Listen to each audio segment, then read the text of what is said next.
Hello, world. Wanted to come at you for a minute. Got Jim in the chat room, but it's late. It's Eastern time, but I can't sleep, so I just wanted to make a quick video and thank everybody for having patience and putting up with me. Want to give a shout out to Mike Soror for all of his. I'll do something real quick.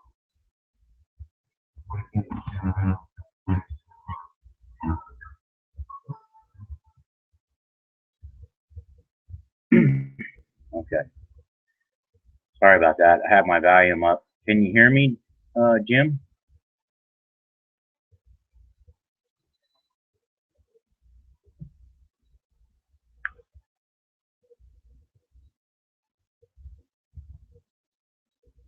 Well, he's the only one that was in the chat. So, yeah, okay, cool. All right, just making sure because this stuff's tricky. Just making sure, but I was just thinking about, the RNC and all the stuff that's going on and how little time, well, in my feeling, we have. So, thanks, Jim. Yeah. I had a problem with that the other day. There was no audio in my video, and I couldn't figure out why. I'm just thinking, what they're going to do next. Like, all right, is there going to be a huge false flag? Is Obama going to stay in office? I know they're getting ready for martial law. They're doing it everywhere. It's not a conspiracy. I mean, well, it is a conspiracy, but if you understand what a conspiracy is, so we know this is coming. So what do we do? And this circus show is ridiculous. It doesn't matter who they put in there as a puppet, so they're just going to do it. And then they may not even allow Obama to go to the UN. They just may keep him as a puppet. So I don't know I want people's thoughts on this, and I want them to leave comments, anybody who sees it. What do you think is coming? And how much time do we have before they actually pull something off big? Because I think 9/11, that was big, but they're going to have to come up with something probably bigger the next time around, to scare everybody into submission. So what's next? I mean, anybody tell me? I want to hear what people think that are like-minded and are awake and see what's coming down the road. I mean, I've been doing everything I can to prep, food, all that stuff, but they, with all the executive orders, they can just come and take everything I have if they want to. So we really need to discuss these type of things of what we're going to do as a community and a group, and your neighbors and your family members, and how we're going to be able to protect ourselves against all these things that are coming down the road. So I see them coming. I have dreams about them, and probably because I know too much about it, I guess. But I have faith though too, and I keep getting these messages, get ready, get ready. So something's coming, and we're gonna have to face it. And I think that the big cities, they're in trouble, and a lot of people are gonna die. And then the first people that are gonna die are gonna be the elderly and the sick, and they don't care about our lives. They don't. The elites and the ones that running all this game that they're playing, they don't care about nothing. So where are we going to be in the next few years as a country? Oh, Becky, good to see you, girl. See, I knew she would come along, but I figured it out, Becky. So kind of. Okay, I'm winging this, but on the fly. But I think that's the problem, and we don't have faith, and we don't care about our brothers and sisters that are all around us, and trying to help them and thinking about what we're going to do when things do go wrong, and they will. So, in my opinion, it's going to be financial, and they're pushing for that, one world government, one world currency, one world religion, one world everything. That's what they want. One world, police, with their smart cities and all that stuff. So that's what they're doing. They're going to continue to do that. I mean, how do we stop this? I don't think we can unless we have millions of Americans that are willing to stand up. And I don't see that happening right now. There's a few of us that are, sitting back here going, wait, holy crap, this is crazy. The FEMA, the ammo, everything they're doing, they're preparing for the last 20 years. They're getting ready for what? They know they're not going to tell us. So that's the thing. It's coming. The hammer's going to drop soon. And we're sitting back, us people who realize this, and going, what's going to happen next? And everything is a diversion. Even your smartphone, everything that they put on there is so much diversion that you don't even know what's up or down anymore. So to me, that's where my faith comes in. Just having faith that the good Lord's going to look out for me, and because of that, I might make it through it okay. But I still have to prepare and prep and think and walk in the truth and understand what's going on the best I can, even though I can't figure out everything that's going on, but I do know a lot of what's going on. So, the signs are there on the wall. If you got your blinders on, you're just going to walk by. You're not going to read, the sign and see. So I'm saddened for us, our kids, our future, for our children that are being indoctrinated right now. Yeah. So it's really something else. But I got more people. Thank you and hello. And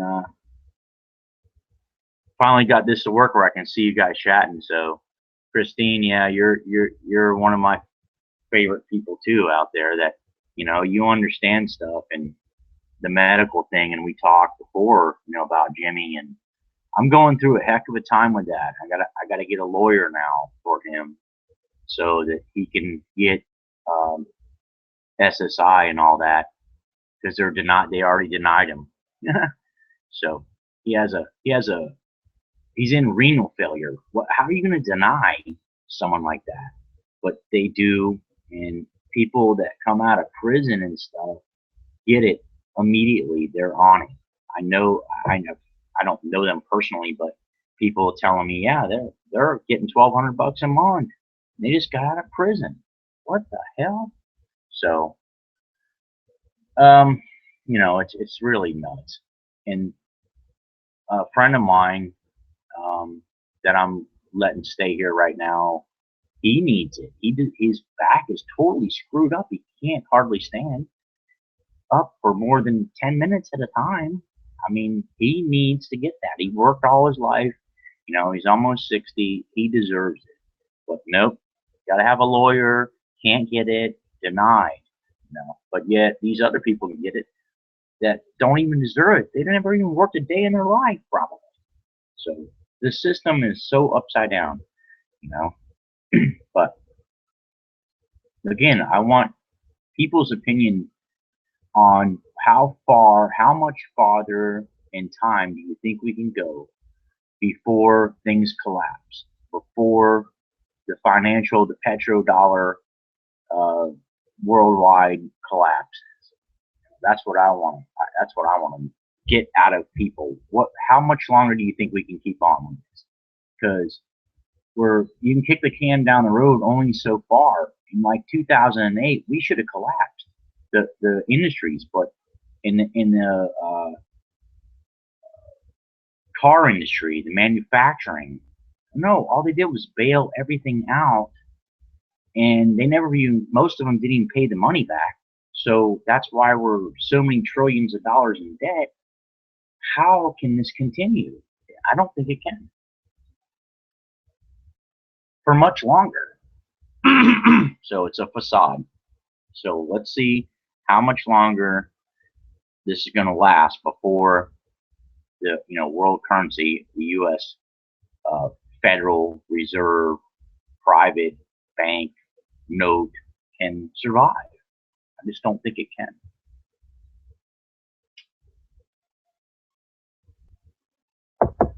Yeah, only one knows, Becky. You're right, and that is the Lord. And we just have to have our faith and keep strong, because things are going to change and they're going to go weird, right in front of us. And so we're going to have to be ready for it. Um,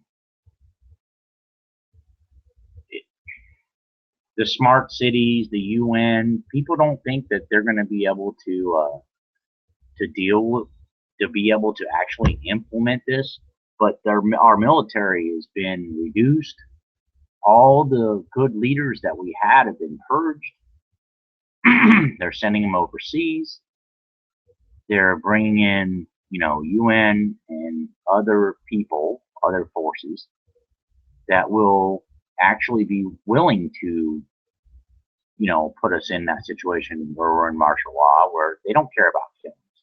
So, I mean, think about it. What about the guy that blew his brains out on the bridge out there that worked for ICE or whatever he was, immigration guy that wrote that letter? Now, I can't confirm that, but it seems plausible to me that he knew a bunch of stuff that was coming and couldn't take it, So, just like the bankers, how many of them, supposedly committed suicide, jumped off buildings, to their death? Well, maybe they jumped or maybe they were pushed, because they knew too much. So, this stuff is craziness, and we're all seeing it here, the ones that are witnessing this.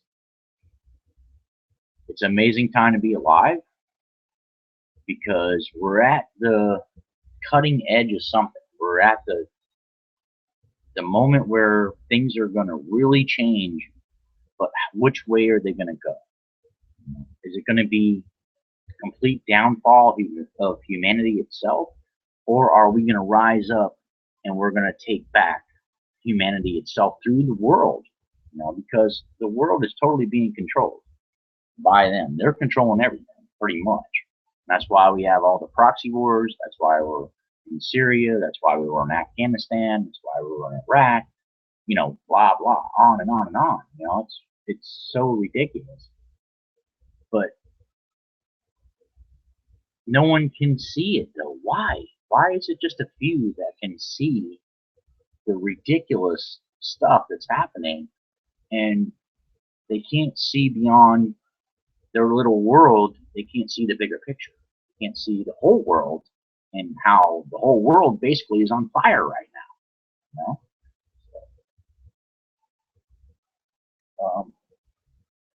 But I wanted to give kudos to Mike Soror, because he's been doing good things and staying strong, and I know he's been under attack. So I wanted to give a shout out to him and everybody else that I know is a part of me out there. Everybody in the chat room, and just, you guys are great. And we all need to come together and stay together. So that's what I'm about. I'm not about fighting. I'm about helping. I want to help people. It's just hard, because you try and they don't want to hear it, and they don't want to listen, and they think you're crazy because you're talking about, the United Nations Small Arms Treaty, or you do your research, and you actually read the documents and all the executive orders and da-di-da-di-da, and then you try to tell somebody and they're like, they think you're crazy. But no, I'm not crazy, and all these other good people out here aren't crazy. It's just that the normalcy bias is the problem, and people are so set on, you know, watching TV and coming home, and that's all they do. And I understand it because you have your life to live. I'm a busy person too, and I have things I have to deal with um, every day that's important. But once I get done with those things, then I can kind of go and do what I need to do on the other front. But the normalcy bias is let's watch some football or whatever, or CNN or MSLED or whatever the hell it is, you know. Um, that's a joke. But that's what happens. So people just they can't get out of their little bubble and out of their closed mindedness and their narcissistic behavior. So because they believe that everything they know and everything is all about them and it's all about what they can get in life and how much they have, how many toys they have. It's not about that. It's about, you know, taking care of. You can't leave. You can't take that stuff with you anyway. So it's not all about that. I would not. I don't want to waste my life uh, going after things like that. I want to go after righteousness and goodness and make a difference in the world. And at least when I leave from here, at least in my heart, I know and it's not my works that are going to get me to heaven. It's my faith, but it's at least I have a good feeling about when people talk about me after I'm gone.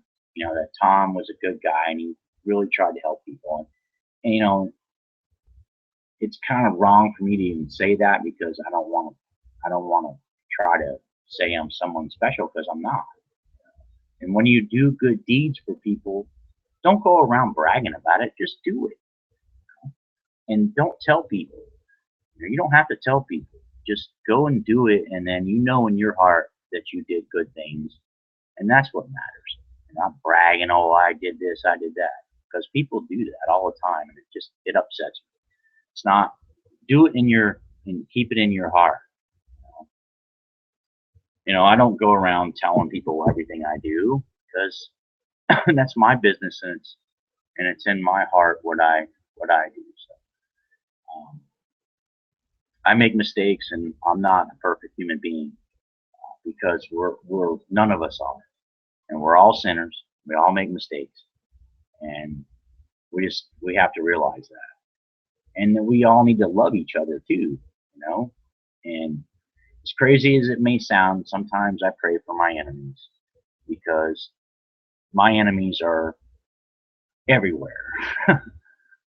So I have to pray to maybe they'll turn and realize what they're doing is wrong, and maybe they'll come back and straighten themselves out and get right. But so that's the honest to God's thing.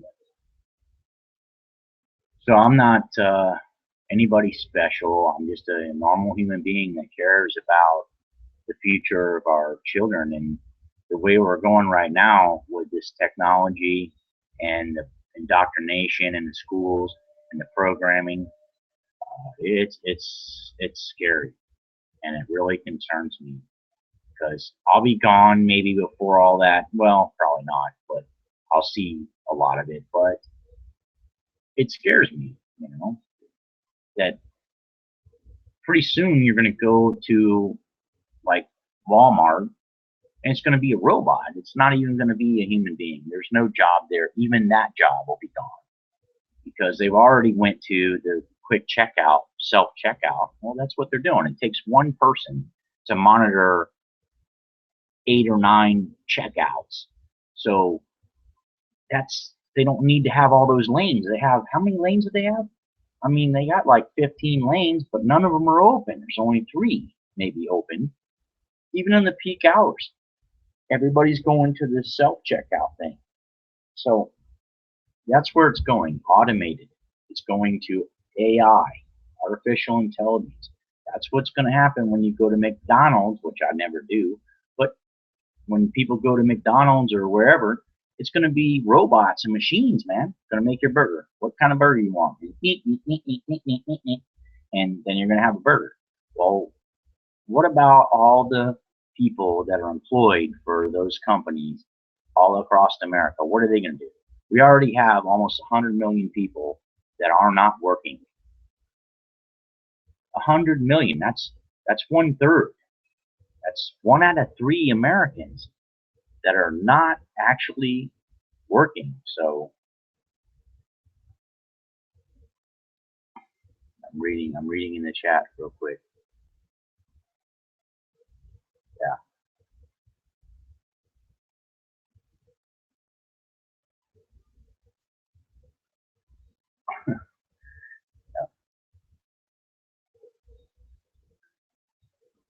Yeah, I know. Well, that's the thing. It's unbelievable what's going to happen, but it's the chips. Think about that, and the RFID chips. Well, you don't swipe your card anymore. You stick it in the thing, and it stays in there and reads a chip. Well, next they're going to have, they want it in your hand, so you don't even need the card. You just put your hand up there, bleep. That's the mark of the beast stuff we're talking about, and it's ridiculous. And it's going to go that far, and they're going to keep moving with that, where it's a cashless society and a one world currency. Wait and see. That's what's going to happen. I don't know how fast, because I don't know, the time. I can't predict it, but they're already moving forward with that. So it's just unbelievable, guys, what we're facing. And I hate to see it move that way, but it is. And then all the movies, and they're showing you everything that's coming. So right in your face, but people can't connect the dots. So they're missing out on what's really happening. Yeah, it's already mine already has one. My driver's license. They already have it on it. It's already shipped. So, and now the last time I renewed it, they did that, and they issued me a new one, and I had to go. Well, of course, they put you through the FBI background check, so they did that, and then they gave me that chipped driver's license. So I guess they just stick it in their thing, and it tells you everything about you. Whether you're committing, you're a threat, or it's you may be committing a free crime. Oh my God, it's like that movie. What is it, Minority Report or something? Free crime prevention. They're already working on that stuff. So we're already here. We are here, but the average sheep don't see that. So it's okay. They say, "Oh, don't worry. If you're not doing anything wrong, you have nothing to hide." Yeah, okay. If that's what they believe, fine with them. But believe me, they want full control, full access to everything you do, and they want to control everything, the highways, everything. They've got already the little black boxes in the cars. That's why a lot of people don't understand. They did cash for clunkers. Well, they wanted to get rid of the older cars. It wasn't for emissions, like they claimed. It was actually so that they can get rid of all the older non-computerized cars, and now have all. And also there was multiple reasons, but one of the big ones was all new cars as of 2014 have the little black boxes in them, so they track you via satellite anywhere you're going. They know how fast you're going, how much you accelerate, how much you brake, all that stuff. It's all in there, and it's all being transferred, all the data. So even your insurance companies, when they ask you, do you want to save money on your insurance if you allow us to do this, where they can track you? Well, no, hell no, because then they're going to go, well, you're a bad driver. We're going to raise your insurance rate. I mean, it's about carbon tax by the mile. We're already working on all that stuff, which we should all know that. And California is going to be the first place that puts it in. They've already have the road closed signs, well, they're basically like what you pull up to a railroad track, and they close, and it's on the highways, where they just put them down and they close the whole highway off. Well, they've got that. They've got checkpoints. They've got all this stuff. So they got the old cars because they don't want people. First of all, they want people to go in debt to buy a newer car, which helps the industry. But it puts people in debt. Not only does it put people in debt, it gives them the ability to track them. So they don't want the old cars. The little people always used to be able to go out and buy $1,000 car or a $1,500 car to get around for a couple of years. Might have to work on it a little bit or whatever. But no, they took that away. They were destroying perfectly good cars. I watched it. I was like, it made me sick. And so now it's so hard to go out and buy, an older vehicle that's actually people who didn't do that for the $3,000. And you can still find them, but there's not nearly as many out there. So most people are forced into buying a newer car, getting financed, then they got the payments. See, the whole thing is rigged, and there's multiple factions behind it, and people don't understand that. So anyway, it's a bigger facade. All this stuff is ridiculous, but they're doing it all, and they plan on having systems where you pull up to the pump and your computer in your car actually responds to the pump, where it actually can tell how many miles you've driven. And so they have these proposals on how they can tax you, by the mile and all that stuff. This is all coming. It's not far off. But I want to, Christina, thank you for being here, and have a good night if you're leaving. I want to thank everybody. I have 3 people here, but good people. Becky, she's great. Jim, I've been following you, and I appreciate you, brother. And let's just all stand together and try to keep putting this stuff out, where maybe people will get the idea, that we have shackles on us. We're not free, and we have a lot to do. A lot to do to get right. But I have 6 people. Yes, you're right. Actually watching. It's late and it's a Monday night, so I don't expect a lot of people to watch. Maybe later. But and Becky, I plan on giving you a call because I want to talk to you about this stuff, because I know you tried it.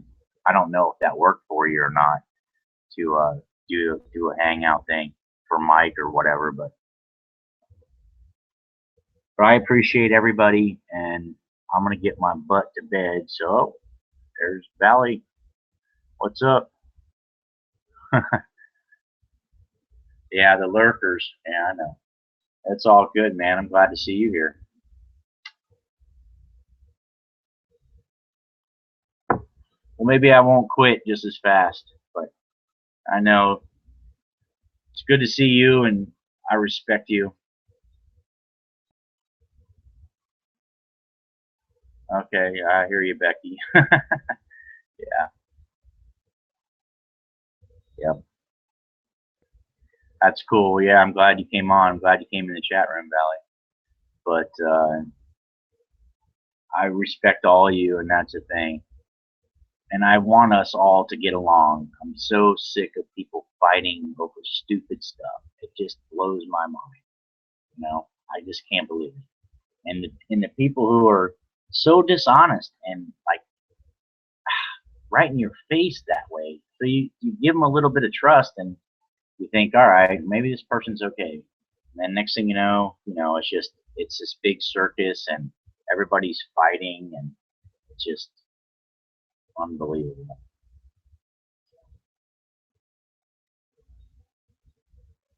But I'm glad that who's right here is right now is not anybody that I would not want here. Not whatsoever. Every person in here is awesome, and I respect every one of you. And I have much love for all of you. And I don't want any fighting amongst anybody. Let's help each other out, no matter where we are, what state we live in. We still, if something's wrong and we need to talk or, you know, communicate, let's do that. Let's stay together. So I just want us to get along and not be fighting again. And that's all a bunch of garbage. That's why I had to remove myself from that. And I pretty much totally have. So I'm not involved in any of that. I will stay away from it, and I will stay focused on what needs to be focused on, which I was trying to talk about, and since I've been on here, but you know, those are the issues we all should be focused on, and not all this garbage that's dividing us, because that's what they want, and they're winning when they do it. And they know it. So, and so that's the thing. It's hard to stay focused. It's hard to stay on track with what's happening around the world and in our own world here. But we need to, and we need to come together, black, white, purple, pink, I don't care, you know. Let's just come together and stay together in our own little community if we need to. So at least if something goes wrong or I need somebody to talk to and I'm having a bad day or a bad week or whatever, I can actually contact people that I know actually care about me, which is kind of crazy because it's the internet. But I've been feeling these people out for a long time, and I have faith in them. And they've never. I sit back and watch and observe in the chats and here and there and what people put out, you know. And it's that's who I know now that I kind of have trust in, and it just when you watch and you see what people say and they stab people and they do this and they do that, it's just ridiculous. So I'm avoiding myself from that and staying away from it. So I just want good people around me. I want to bring good, righteous people around me so that I'm not dealing with all these crazy people stabbing each other in the back and name calling and talking behind each other's backs and all that stuff. This isn't what this is about. So, hey, hello, Travis. How are you? Good to see you, man. Haven't seen you in a while, actually, nowhere. So he's probably like me and everybody else in here has been kind of staying away from it. Is that true? But that's what you know. Me and Becky talked about. It's just kind of stepping back from all that and then refocusing. So that's kind of what I've done. Try to refocus. So yep. I know. I hear you, Travis. Good deal, brother. Good deal. That's how I am. I'm not changing and just gonna stay. Yep. Yeah. That's what happens. People will do that, distance themselves because they need to. Because I don't want to get caught up in all that crap. You know, it's not my objective. My objective is to help people and try to wake people up and not be in all that drama every day, waking up worrying about what someone said. No, you know, that's not what it's about. So for you guys that are in here right now, man, I'm loving it because I think we're all kind of on the same page here. Well, I know we are. So we're on the same page. We're just trying to do something righteous, and we don't need people to intervene and try to mess with us on what we're doing. So I clearly have avoided now all the other garbage and just I'm just focusing on what we need to talk about as people. So there is, yes, when there's so big, so many big issues, and everybody's talking about stupid stuff, you know. So I want to talk about, what's coming, and are we ready for it? Have you put your armor of God on? Are you ready for what's coming? Because it's coming, and I know it too. So it's coming. We're gonna face it. Are we ready for it? What can we do? How can we help wake up other people so they can get themselves ready for what we're coming, what we're gonna face here in America, which people think will never happen? Well, we're an awful young country, and we're bound, and at least biblically speaking, from what I understand, we're going to be the ones that are going to face it. I mean, we're almost like Rome, and Pluto's republic, kind of mixed. So that's how I see it. But that's just my opinion, and I don't want anybody to take my opinions as truth because those are just opinions. I don't like forcing things on people. I just want to talk to people and maybe help them understand. And I think everybody here knows that. So I hope we can reach some more people and get them to realize the situation that we're in. It's pretty dire. I'm not trying to be doom or gloom, but it is the way it is. Reality is what it is. So we're facing a lot of bad things. But on that note, I'm going, and see, I don't want to leave on a bad note. I'm going to leave on a good note. I want to thank every one of you, and I love you all, and I care about you truly. And I want to see us make it through this together and stay together and not,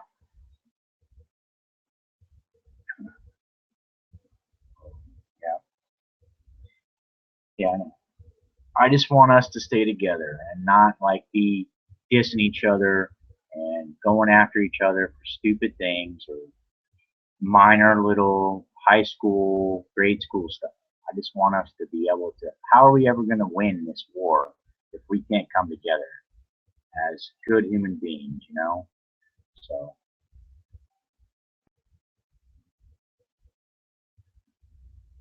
yeah, Travis. Yeah, amen, brother. So, see, that's what I'm talking about. So I have good people right here, right now, and you all matter to me, and we are all God's children. So I want to thank you all, and I love you guys. I'm gonna go ahead and end this because it is late. I got to get up in the morning and do a bunch of stuff. So, but thanks, thank you very much, and I will talk to you guys soon. God bless. Peace.